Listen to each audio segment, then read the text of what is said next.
listening to Reframed, the Power of Perspective podcast, and I'm your host, Carley Marcouillier. As both a Christian counselor and communicator, I want to equip you with the tools and truths that renew your mind and empower your soul. As we explore popular topics influencing our perspectives, I want to offer practical techniques for reframing unhealthy thinking patterns and provide step-by-step pathways for emotional and spiritual health. This process of untangling our automatic thoughts and attitudes is not always easy, but thankfully God's Word gives us instruction on how to reframe our thoughts, renew our minds, and redeem our perspectives in light of the gospel. It is this framework we will use to dispute discouragement, eliminate emotional reasoning, and empower our pursuit of abundant life. So are you ready? Let us explore our current perspectives, expose distortions we have come to believe, and grow deeper in our understanding of God's transforming power. Hey everyone, and welcome back to Reframed. I'm so excited for this episode because this is a special edition of Reframed because you're not just hearing from me today, but you will get to hear from a special guest. Today in the studio, I have my clinical mentor, colleague, and friend, Jen Robinson Guerin. She is a licensed professional therapist and the director of Blackwater Counseling here in Lynchburg, Virginia. She specializes in prenatal mood and anxiety disorders, adoption. She also works with mindfulness and dialectic behavioral therapy, trauma-focused informed therapy, and certifications in trauma-focused CBT.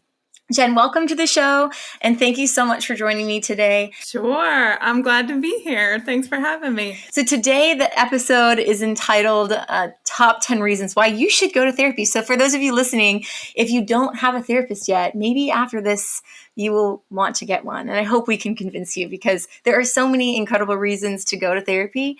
And we're just going to kind of banter back and forth about the reasons why we've gone to therapy and go to therapy and why we see it as a productive and beautiful place to find healing and support as both being therapists and sitting in the other side of the chair. So I think one of the main reasons, and the reason to reframe this and why I'm bringing this up in this series is because I think specifically within the Christian context, there's still such an incredible stigma surrounding the idea of seeking support. I want to reframe that kind of thinking because just like any other thing, we go and get checkups and we check in with our physical health and the dentist's office and we go and even get our eyes checked. And so where is the space and time for us to check in emotionally and make sure that our thoughts and our feelings are being listened to and given room to have voice?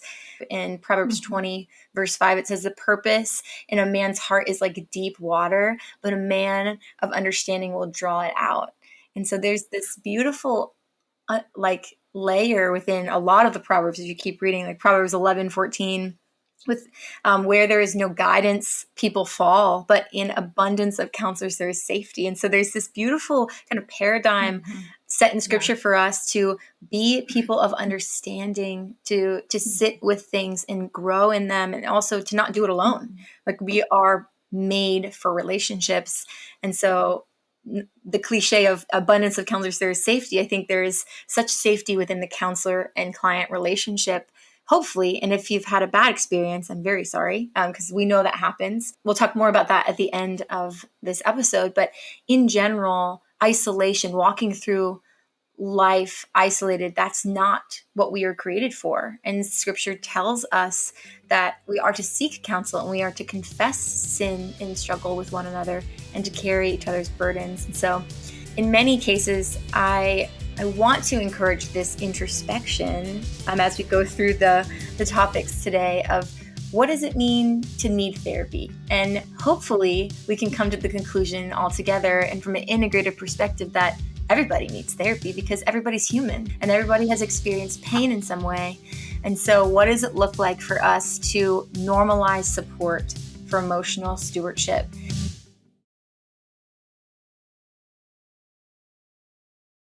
These are my top 10 reasons why I think anyone can find a reason to go to therapy because if you're human, you're going to be on this list. There are so many options to explore in therapy. So number one, basic. This is ground level stuff here. Gaining self-awareness. I don't know about you, Jen, but I think it's funny when, that people come in and we'll talk. And even for myself, like I literally thought I knew myself before I went to therapy. And then you go to therapy and you say something out loud and you're like, oh my gosh, do I really think that? Do I really feel that? Or there's just so much depth to getting to know yourself. And so what do you see when you, as a therapist, and then also this like parallel process, how do you see self-awareness being just a foundational aspect of going to therapy? Mm-hmm. Yeah, I mean, it makes me think of a couple different sessions where we talked about, and I don't know if you have seen, Carly, maybe you and I have talked about this. There's that drawing or cartoon or whatever, and it says like, it has like a picture of like a ball of yarn that's all knotted up, and then it's like, Yeah.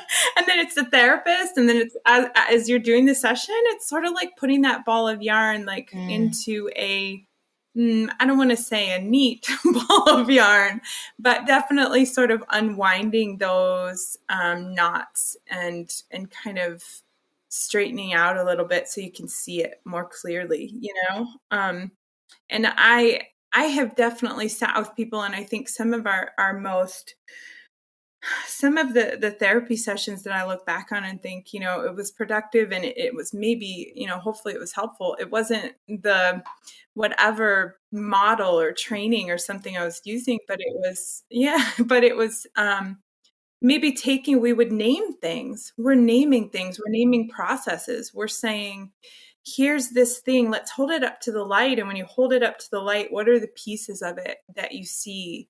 And so I think that comes back to your number one here is kind of being aware. We think we know ourselves, but when we really hold those things out and we have somebody there witnessing it, maybe we see different pieces of it. Yeah, I love the idea of like connecting the dots. I was reading this beautiful devotional recently, and the writer said, there was this man that put just all these dots on a page as the students were looking at like the board, and so often in our lives there's like these just random dots, and it's like, how do we connect the dots? And at the end of putting all these dots on the board, he drew a treble clef at the beginning and started drawing lines up on all the dots. And there was this beautiful symphony, this page of music that he wrote on the board. But oftentimes, if we're not paying attention, if we're not seeking and understanding, we miss out on like how all those dots will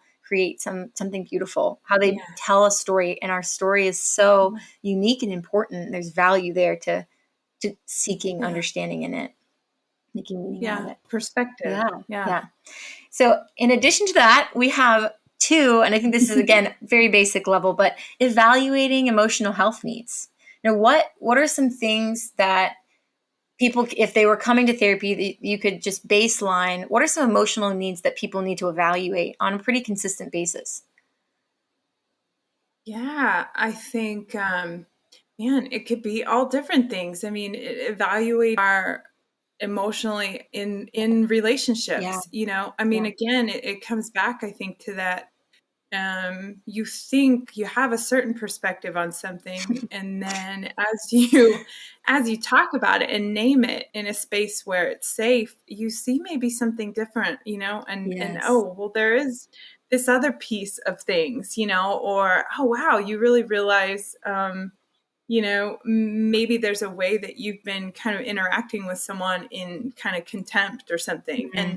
And Carly, you and I talk about, and you even mentioned it here, parallel process, right? Yeah. Because what happens in therapy is that sort of, and for the therapist as well, whatever is happening, this session becomes this kind of dynamic place where whatever is kind of going on, or the patterns or the things that you're carrying, you bring it into this space, and then you kind of work it out together, through this relationship. It kind of brings light to things and can bring repair. Yeah, no, that's so true.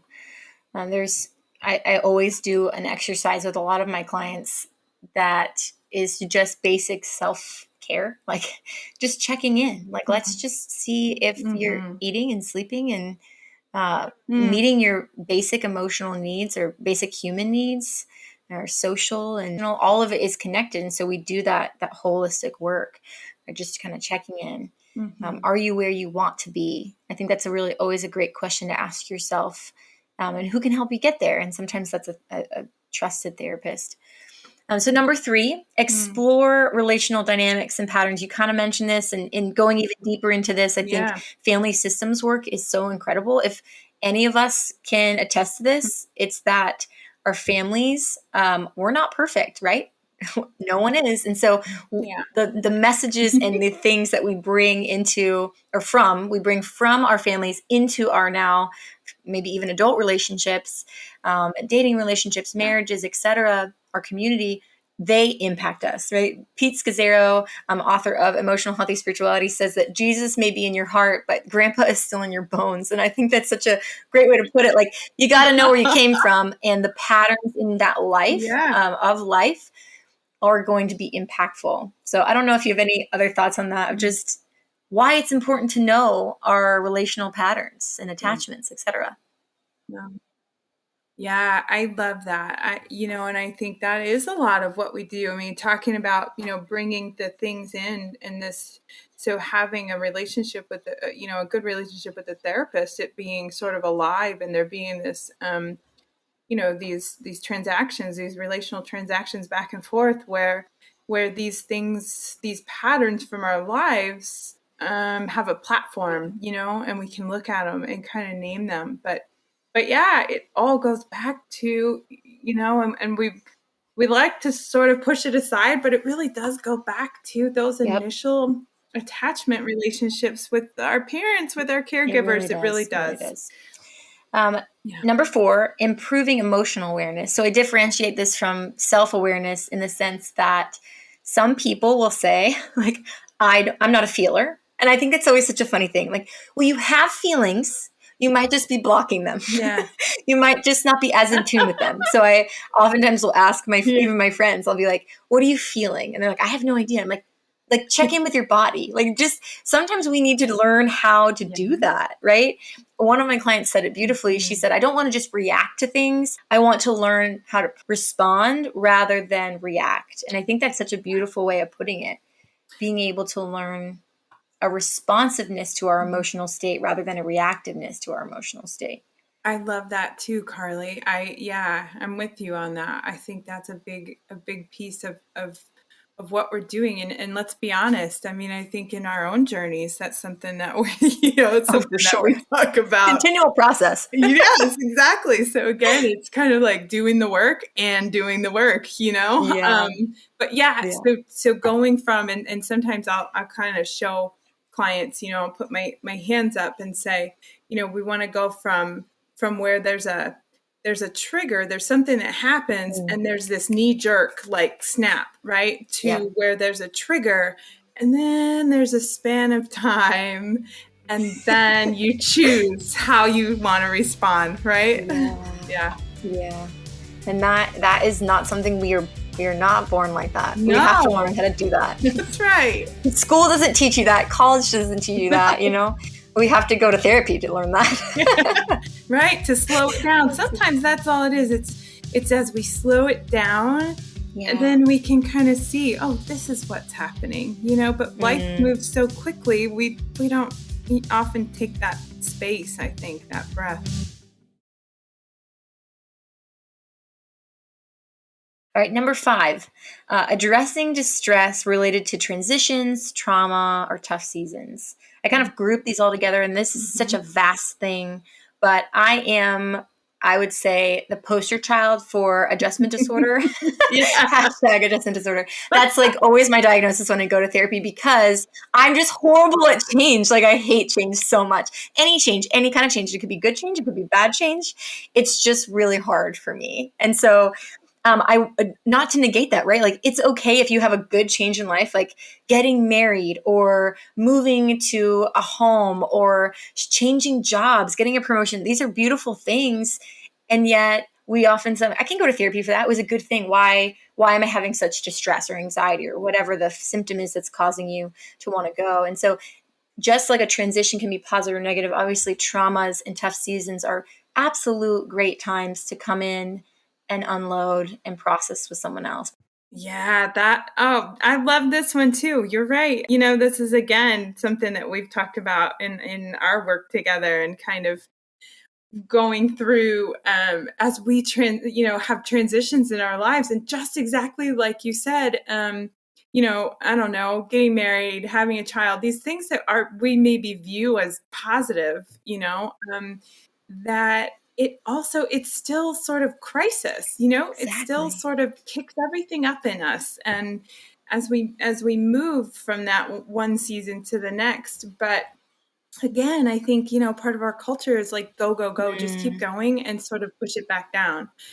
So when we stop to feel it and look at it, to see kind of what is going on there, and sort of, something we talk about is sort of grieving yes. the losses in each, phase that we go through. I love working with my clients on, just being with them through transitions. Yeah. I love that you mentioned grief, because I think whatever the stage and transition may be, to be able to say like, but you have to grieve the loss of the beauty of that season, right? Life is so complex, and there's so many elements I'm learning even now, still continually, that I can look at something and say there's such beauty in this, and there can also be such hard parts Mm, and dark parts too. And so holding space for both of those things is so yeah. important with transition. So number Yeah. 6 is receive Hmm. support from an unbiased perspective. This is a pretty basic thing. I don't know anyone in your life. And so if you come to me for therapy, you get a completely unbiased perspective. Like your friends and your family, your mom, your dad, like Yeah. they're going to tell you what they Yeah. want you to know based on their perspective of something. And so this kind of gives you Yeah. an outside perspective on maybe a close problem. Yeah, and I think, that's something that I will, especially I'll tell, kids and teenagers that I'm working with, that I'm going to try to be as honest as I can with you. Yes. You have all these people in your life who want something from you. They want you to behave. They want you to, I don't know, come in at on time at night, they want you to get good grades. I'm right here. This is a space where there's something that I want from you. I'm going to give you honest feedback, and at the same time, I care for you, And so Yeah. it's that balance of sort of acceptance and change, and Mhm. having compassion. And also, sometimes I'm going to kick your butt, That's right. you know? Yeah, we don't always play nice in the therapy No, room, and I right? think, I love it when you've had maybe a therapy relationship that's gone on for a while. When you get to that Yeah. place where it's like, hey, come on now, and you can kind of, your client trusts you enough, that you can kind of call them out on things, and it's Mm, still safe. yeah. And it just sounds different. Like even in my own therapy process as the client, being able to like respond differently to my therapist than I would my mother, or my therapist rather than like a friend. She can say stuff that I'm like, okay, you're right. Like whereas like I might have a harder time if it was someone else closer to me, you know? It's, That's true. it's a Yeah, good humbling experience for sure. good point. All Uh-huh. right, so the next one on our list is gaining insight into a problematic behavior, habit, or addiction. So this is a spectrum again, but if there's something in our lives that like is a problem, and we can identify a problem as in like something is not going well, like if it's affecting school, if it's affecting your job, if it's affecting your relationships, do you Mhm. see most people coming to therapy for problematic behaviors, or do you see it like they come for something else and then like, oh, the problematic behavior comes out? Yeah. You know what? That's a good point. I think it could go both ways. You have people who have a crisis, and come in, I don't know if something goes really wrong, and they come in and to deal with that, problematic behavior. And then maybe Right. we look at it, and then we work on some getting to the roots to really see what was going on there that created it. But then Mm-hmm. you have other clients who maybe come in, and it's, I don't know, they just want, they're thinking, I'm going to come in just to kind of get some support or talk through, I don't know, something that's maybe sounds sort of benign. And then here it is, once they Yeah. feel safe enough, it kind of comes out. Yeah. And I think there's something really important about gaining insight, because I think for a lot of people, and myself included, when I've had a problematic situation or behavior in my own life, and even I've seen this in clients' life, they don't really want to talk about it because there's so much shame, or there's so much guilt, or there's this internal dialogue that we have about the problem and why we shouldn't tell anyone about it. But by gaining insight, we understand why, right? So I always say, and we always say in therapy, right? Every behavior meets a need. So the habits and behaviors, even addictions that we engage in, are pointing to something deeper. And so this gaining of insight allows us to, one, understand why we do what we do, and two, normalize it to the base of the need. So it's not about the habit. It's not about the behavior or the addiction. It's more about how that thing is functioning for us and helping us cope, or helping us forget, or distracting us from something else. And so it does go back to this idea of gaining awareness and emotional regulation, etc. The point of the insight is to be able to be gentle with ourselves and understand why we do what we do. I like that. To be gentle with ourselves. Yeah. Because we think, that's a good point. Go to therapy to deal with, an addiction or something like that. It's like, we have this feeling of like, well, I have to work on it harder. And, I need my therapist to kind of like push me in this. And really what often happens is no, it's like the opposite, it's how can I learn to have compassion for myself and sort of see where, of course, that this developed in relation to this stress or whatnot. All right. Number 8, decreasing stress. And this is just a very human thing.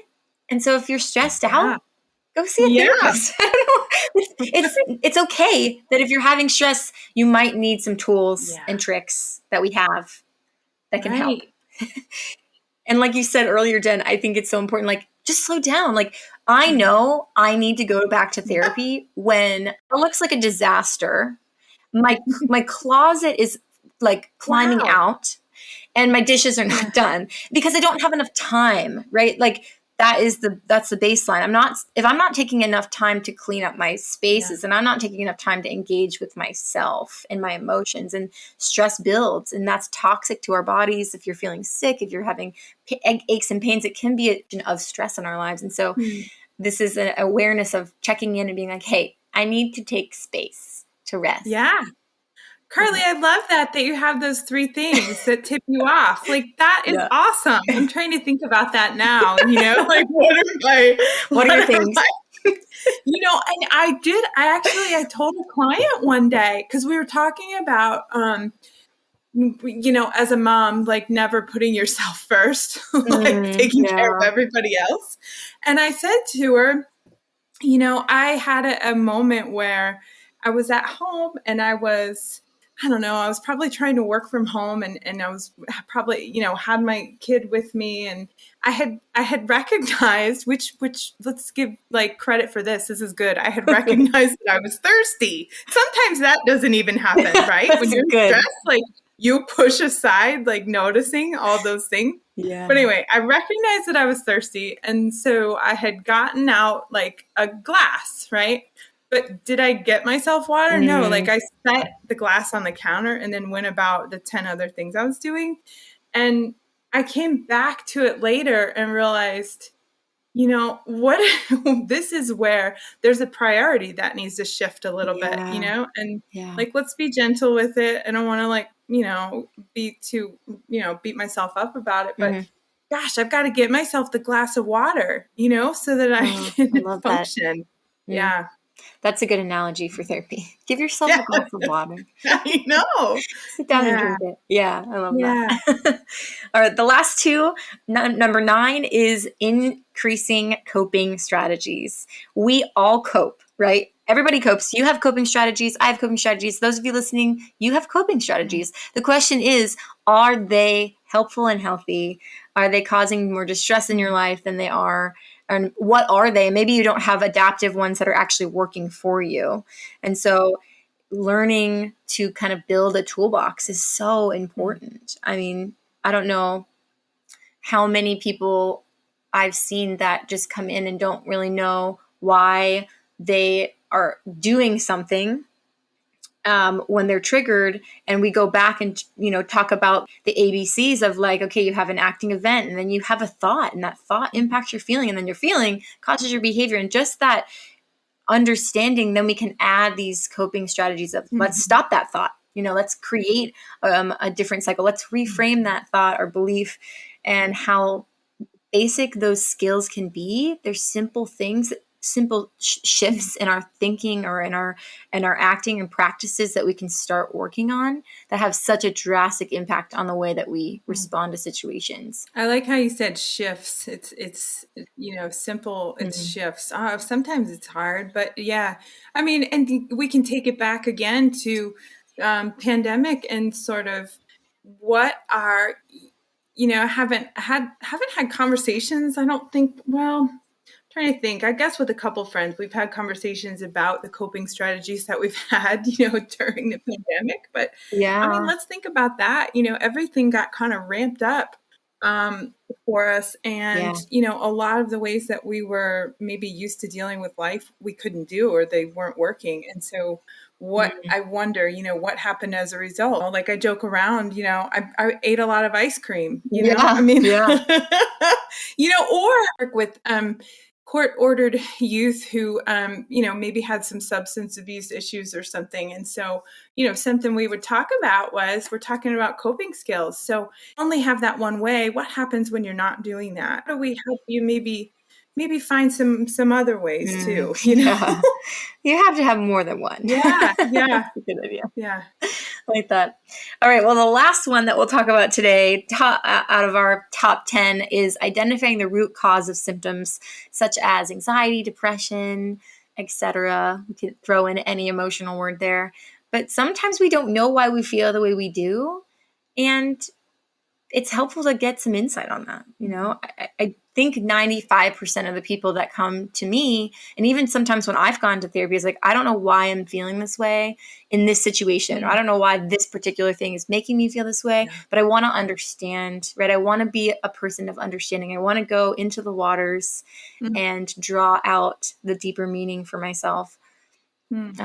These symptoms are telling us something, and I'll talk about that in a future episode, right? Our emotions are telling us something. We have to listen to them and ask the question, what is my body telling me? And how can I attend to it? That you brought it back to that, Carley. What is my body telling me? How can I attend to it? That's beautiful. Again, it's like we push those things away so often, it's hard to look at these things. It's hard to kind of go into, like you said, those waters, and yet they're there for a reason. We were created this way, for a reason, and to be integrated, all of us. Yeah. So I love this conversation. I know we probably could give you so many more reasons why you should go to therapy. We're kind of biased, I know, but I would love to just end our time by giving some next steps and just clear kind of, hey, I've listened to this episode. Maybe you're listening right now and you're like, maybe I could go to therapy now. I think I might be able to do that. Well, it comes to acknowledging our need for support. Having sat on both sides of the counseling room, I can tell you how powerful the process and practice of vulnerability and honesty has been for me. And as a therapist, I am changed and challenged by every brave soul that sits across from me, because I am on this journey alongside them and I grow with them. And so to be honored with your story, that is, I hope that when you go into therapy, that is the space that we want to hold for you. And that's the heart of the profession in general. So Jen, what are some clear next steps for people, like how to find a therapist, questions to ask? What's the process like? Yeah, it's hard. We had somebody who said to us, I feel like I'm doing like on an online dating like profile or something, like yeah, that's a great analogy. Trying to get matched up with a therapist that sort of fits me, because I mean, all of our different personalities and styles. I mean, I think the biggest thing is probably just keep going. I've had a few, people I've talked with in the past, even few weeks, who have said, like, I tried this therapist and this wasn't helpful for me, or I just didn't connect, or, and it's with me as well. Someone will come to me and I may not be the best fit for them. So I think sometimes doing a consult, ask, whoever you're looking at as a therapist, see if they do like a free 15-minute consult so that you can kind of ask the questions that are important to you, ask them. I would love to hear ask them if they've done their own therapy. Carley and I, we've brought that into this. Yeah, Carley, I love how you brought it back to that in this conversation, but you're right. It's where in the interns and the residents that I supervise, I'm in my own therapy as well, but I want to make sure that they've been on that side of the chair too, and I would say in my therapy is the work that I do is as informed by my own personal therapy as it is by anything else, Yep. Yeah. So sorry, that didn't Carley, we joke about how, you're linear sometimes in your thought and I am circular. No, I loved all the things you just said. We need both. No, and I think you hit all of the things I had on my linear list of just looking for a good fit. Like, it's okay if you don't like your therapist when you go to an intake. The first 10 minutes, the first hour, and the first session, you might be like, I don't know. Go back a few times and be like, maybe this isn't for me. That's okay. I tell people that all the time in the first session.